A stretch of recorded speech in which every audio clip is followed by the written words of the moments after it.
Today in the show, I'm going to be telling you where to start reading the Teen Titans. So I actually think I did a beginner's guide to the Teen Titans in the past, but in my opinion that video wasn't great. It really didn't give people an idea of where they should start reading the comic and which run they should read. It just sort of was like a publication history of the Teen Titans, which in itself is interesting, but really doesn't help people at the end of the day. So today, we're going to be breaking down each individual run of the Titans, where it came from in history, and what you can expect from each run as a reader. So let's start at the very beginning, with The Brave and the Bold in 1964. This was literally just a one-off issue just to see if this would work as a book, if you could have teen heroes in a team. So you had Dick Grayson, Wally West and Aqualad teaming up to defeat Mr. Twister. The comic reads very much like a product of its time. It's not that deep, it's quite shallow, but people really enjoyed it. Also, fun fact, the team wasn't the Teen Titans at this point. They were just a group of kids teaming up. They didn't get the name Teen Titans till a little bit later on. While the comic did well, market research at DC told them that groups of 4 were in, groups of 3 were out, so they had to add a 4th member. The Beatles were a group of 4, they were doing really well, so they had to have a group of 4, otherwise this comic was gonna fail. So Wonder Girl was thrown into the mix. They try their team out again in Brave and the Bold in 1965. Once again, it will be a success, and their comic was launched shortly thereafter. When the comic first started, it was about teen heroes taking calls from other teens to help them with their teen problems. But there was a lot of changes in society happening during the 60s and 70s, so the comic began to change to reflect those changes. You know, you had a lot of marginalized groups in the 60s and 70s basically saying, this is not how I want to live. And they were fighting for their rights. So because of this, the book began to be about these topics as well. So you had stories about racial equality, gender equality. You even had a story exploring protests on the Vietnam War. People loved this series. It was selling incredibly well, but the series went on a 3-year-long hiatus in 1973. I don't know the reasons, I just can't find the reasons. I've been searching for years, so if any of you know, please let me in the comments down below. But the series would relaunch in 1976. This relaunch would introduce us to Bumblebee. She was the first black costumed crime fighter at DC Comics. While you did have Nubia before her, who was a hero in her own right, she was like related to Wonder Woman, she wasn't a costumed crime fighter, whereas Bumblebee is the first traditional costumed crime fighter at DC. The revival only lasted 9 issues though, and it actually ended not necessarily because the book wasn't selling well, but because all of these characters had aged past being teens, so they couldn't be in the Teen Titans anymore. And rather than just rename the book was cancelled. So let's break this down. I would say if you're new to comics, don't start with this run. It really reads like a product of its time. Comics reflect the society that they're in, and while it did have a lot of progressive themes, comics also have a visual language. As a result, I kind of feel like you should build a familiarity with a visual language that you might be a bit more accustomed to. Even if you're not aware you're accustomed to it, you should build that familiarity with comic books in general before you dive into really old comics like this. If you do read this run, I will say it is interesting to look back on it and see just how far society has come. Like at one point it was like, a black female costume crime fighter? What will happen? Will the world burn? And now it's just like, oh yeah, that makes sense. Bumblebee, great character, love her. I will also say, if you want something like the Teen Titans cartoon, you're really not going to find it here. Although that being said, the first ever Teen Titans cartoon was based off of this run. Fun fact, the Teen Titans cartoon you're familiar with isn't the original Teen Titans, and it annoys the hell out of me when people call it that.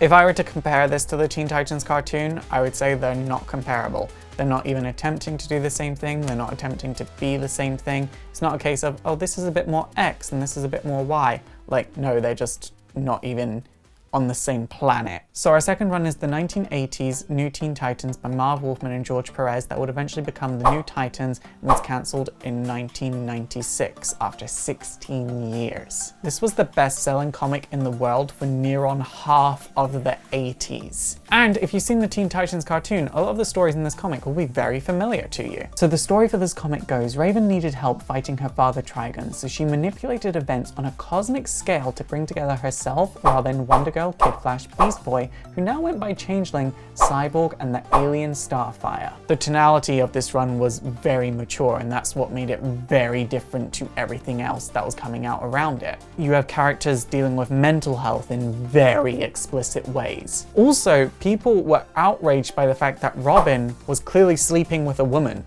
Like, people were like, Robin's having sex, oh my god. Like, it wasn't ever shown in panel that they were having sex, but like, it's clear as day, they're sharing a bed, they're waking up sweating. In fact, at one point, it's even implied that Terra, a 16-year-old, was sleeping with Slade Wilson, who was like in his 40s.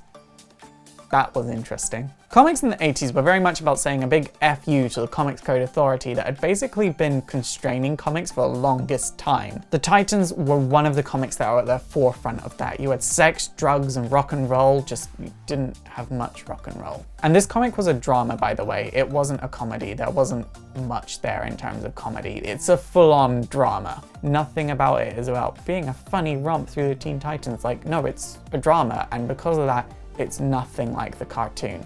Even though the cartoon heavily borrows story elements from this, they're just so different. The most notable story in this era is 1984's Judas Contract, which sees a girl called Terra pretend to be the Titans' friend for months, join the team, and then it turns out that she was working for Deathstroke all along, who was working for the Hive. All of them were planning to kill the Titans, and by the end of the story, she ends up killing herself in an attempt to kill all of the Titans. This story touched on emotional manipulation, burnout, love, romance, heartbreak. It even touched on the concept of if someone was fundamentally a terrible person and then dies, do you tell their family? And this story wasn't just like in what you get calling itself the Judas Contract. This story built itself up from the very beginning of the new Teen Titans run. And that's what makes it amazing, and that's why I don't think the story can truly be adapted, because it started in 1980 and ended in 1984.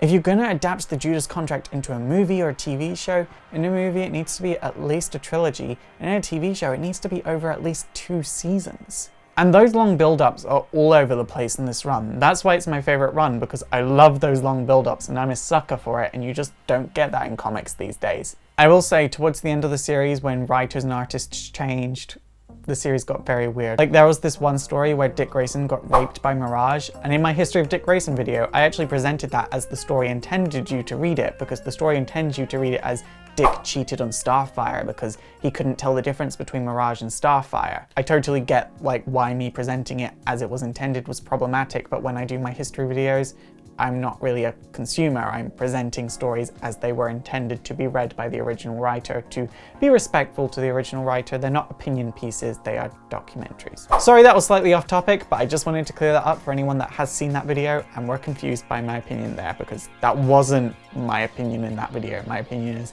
Dick was very much raped. But yeah, the point being, the Titans got really weird, no one really enjoyed it anymore. Dick stopped even being in the Titans comics shortly thereafter, and because of that, the comic was cancelled after 130 issues in 1996. So you might think because the Teen Titans cartoon borrows heavily from this run, you should read this run.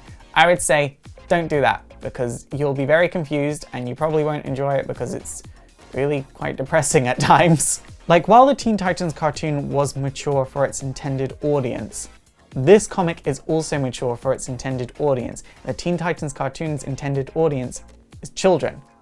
Ultimately, it's a children's cartoon. The new Teen Titans intended audience is adults.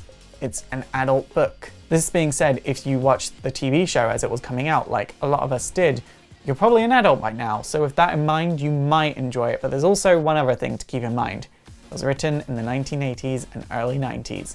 So it reads like a comic from the 80s and early 90s. And I don't mean like nostalgia 80s, like in It and Stranger Things. I mean like the actual 80s. If you're prepared to take the dive and allow yourself about 50 issues to become accustomed to how it reads, because trust me, I've tried getting people to read this run and it takes them about 50 issues, then it's totally worth it. I reread the new Teen Titans and the New Titans in its entirety at least 2 times a year, because I love it. And because it's like comics, it's only 130 issues, it only takes me about a week to read the entire thing. So if you can get your hands on this run, I totally recommend it. But once again, it's not for everyone because it doesn't read like a comic these days. It reads like a comic from the 80s, which makes sense because it was written in the 80s. So the new Teen Titans and the New Titans filled a gap in DC for 16 years. And after it was cancelled, DC was like, well, we now have a gap, what do we fill it with? So they made a new Teen Titans team. This starred the Atom, who had been de-aged to a teenager, and like his own team.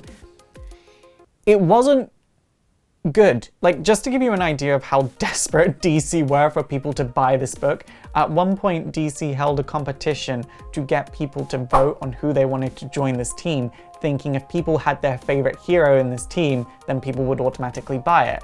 Tim Drake, Robin, was voted to be the hero that joins this team. However, the Batman team then turned around and were like, you didn't ask our permission to use this character in your poll, and we're busy using him in events, so no, he can't join the Titans.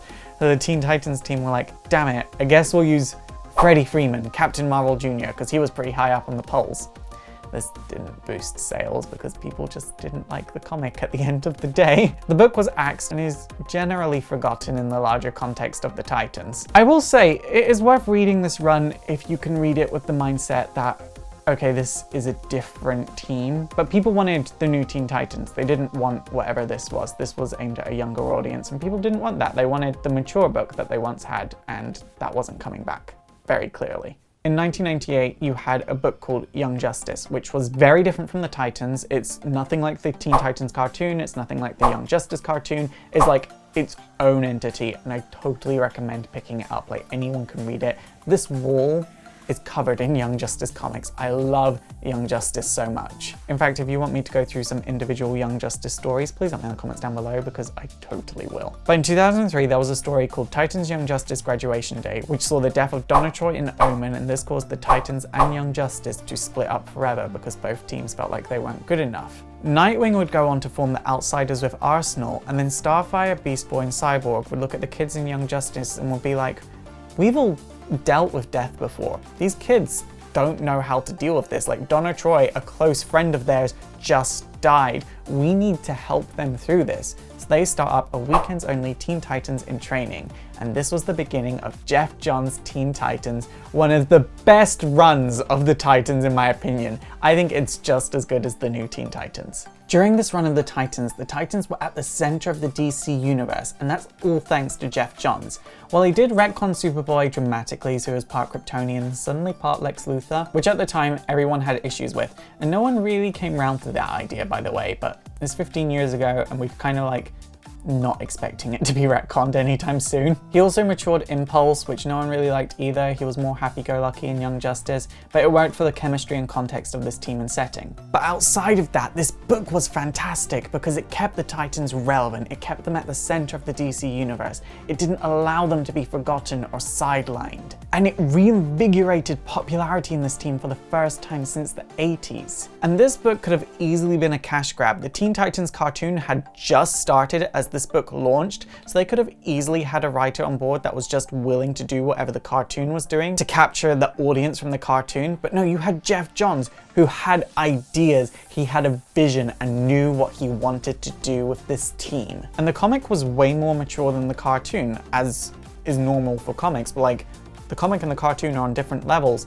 And I remember one time when I was buying the comic at the comic store, there was a kid my age, and he told me he felt like reading it, he had a secret from his parents because they thought he was just reading what was ever in the cartoon, when really he was reading something that was a lot more mature that he knew he probably wouldn't have been allowed to read. One of the most iconic stories in this run of the Titans sees the Titans go into the future, and the future is dark. The Titans rule basically the entire world through fear. It's a crazy story and one I highly recommend. So once again, if you go into this comic expecting an experience like the cartoon, you're just not going to find it. That's kind of an ongoing theme, but that theme is broken eventually, trust me. With that being said, I do think this is the most newcomer-friendly run of the Titans in DC's previous continuity. So following the events of Infinite Crisis, Geoff Johns did have a few more story arcs. He was able to introduce a few more characters, but he left the book. Following his departure, the series had a lot of questionable decisions, as the team on the book was consistently changing. Like, you had Kid Devil, who everyone fell in love with, and then a writer comes along, and within the space of 2 or 3 issues, he gets a new identity, so he goes by Red Devil, he gets a really cool new costume, and then he's depowered, and then he's killed. And it wasn't even like this big dramatic thing, there was no build up, it just felt very throwaway, like the writer was like, we're gonna kill this one because someone needs to die. And it was like, really? Did you read the comic? Did you look at what people liked about it before coming on board? Because Clearly it didn't. I'm not saying it was all bad past this point. In fact, you had this one arc where Miss Martian had her future self stuck in her body and she was trying to cope with these two personalities in one body, and that was a whole thing, and that was great to read. I would say this comic goes from being amazing for the first 50 or so issues to really good for the next 30 or so to being like, okay, it's passable for like the final 20. So it's never a bad comic, just there's a lot of questionable decisions. And I will say, the comic was never cancelled because of bad sales. It was cancelled because of the New 52. Before the New 52, there would be one more comic called Titans. There was in fact another comic just called Titans in the 90s as well that I didn't talk about.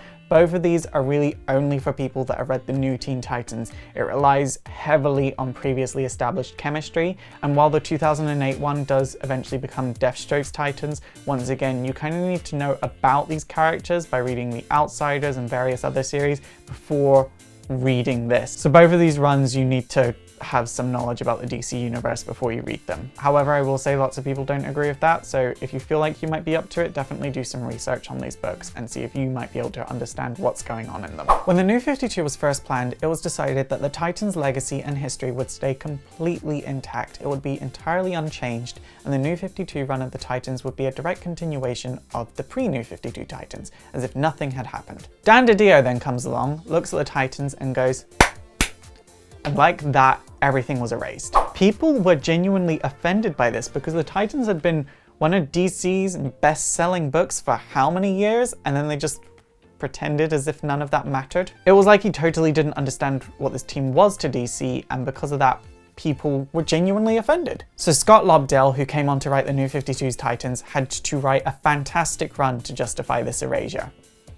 Spoiler alert, he didn't. I will say, Scott Lobdell's run isn't the worst thing I've ever read. It's not great, but it's not terrible. I do have an entire video where I just sit there and read the entire run. Once again, it's not a terrible run, it's just not fantastic. Will Pfeiffer also wrote another run of the Titans in the New 52, and my main critique for both of these is that neither of them has a unique tone. To me, it feels like in both of them, they're trying to give readers what they want rather than what they need, but especially in Scott Lobdell's run, it's like he has so many ideas, but he's got so many conflicting opinions as well, and all of that just kind of comes through and it's like a mess. It's very clear that they wanted their runs of the Titans to have that massive legacy like previous runs of the Titans, but they also wanted it to have mass appeal like the cartoon, and you can't necessarily merge both of those. The cartoon was fantastic because it just did its own thing, and that applies to all the previous runs of the Titans as well. They're fantastic when they do their own thing, when they're relevant for that time period. Also, Lobdell and Pfeiffer really didn't know how to end a story. So like, rather than properly ending stories, they just fizzled out and a new one started.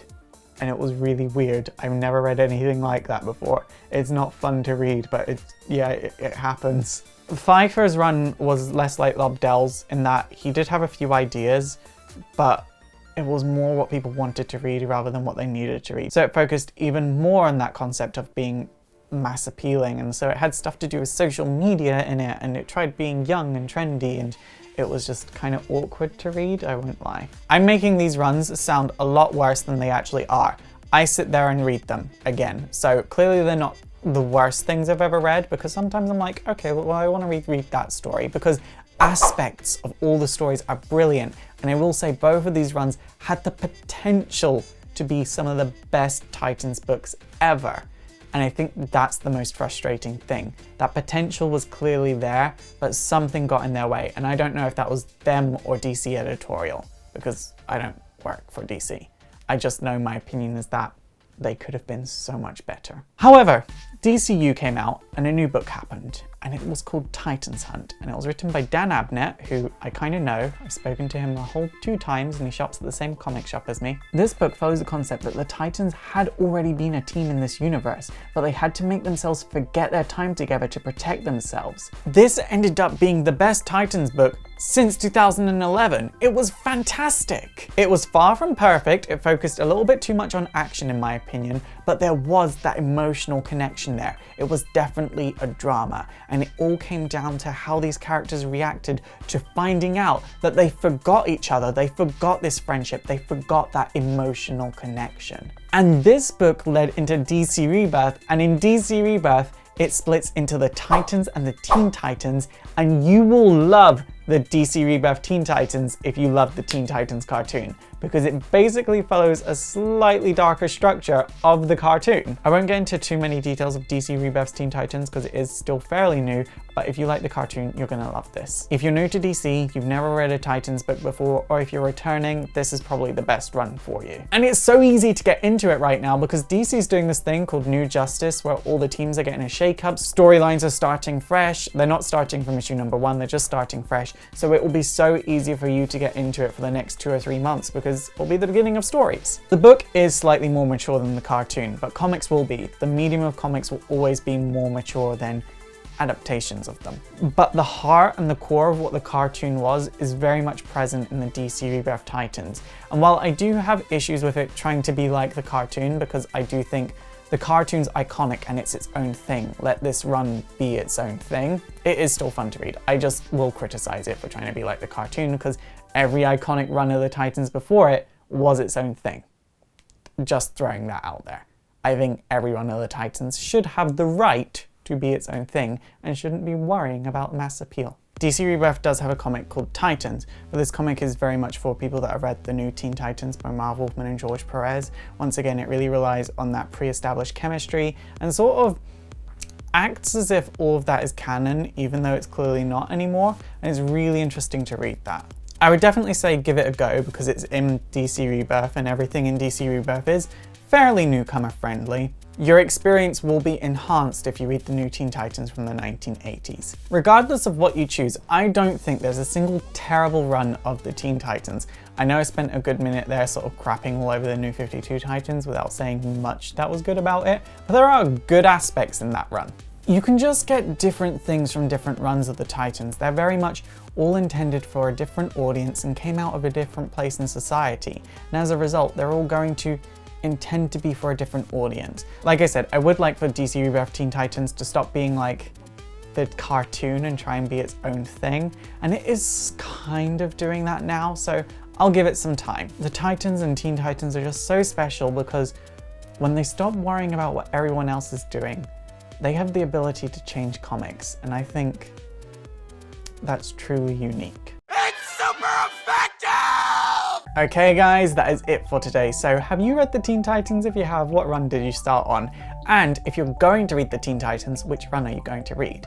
Please note in the comments down below. Also make it thumbs up, subscribe to all of my social links, support the show on my Patreon. Seriously, it helps out so much. Or I have a PayPal tip jar. So please try and support the show, honestly. Even just $1 helps. But for now, my name is Faust, this has been Exploring Comics and it is super effective.